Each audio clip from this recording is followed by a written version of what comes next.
রমজান মাসে এগুলো কি করতেছো ভাই? ও কি করে তোর কাছে কি কৈফিয়ত দিতে হবে? এলাকায় কে কি করে কারো কোনো কৈফিয়ত নাই। ও ভাই, এদিকে আসেন।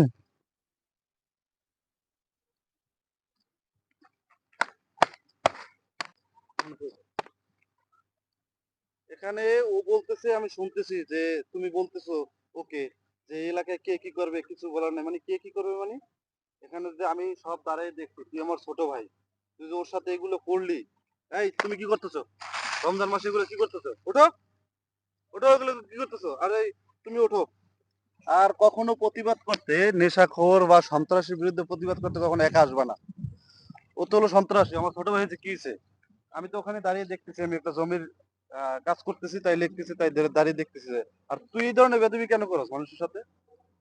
তুই ওর সমর্থন দিতেছ কেন? ও তো নেশা করতেছে, ওর সমর্থন কেন দাও? এটা আমার ভুল হয়েছে। ভুল হয়েছে, ওর কাছে মাপ চাও। ভাই আমার ভুল হয়েছে, আমাকে মাফ করে দেন।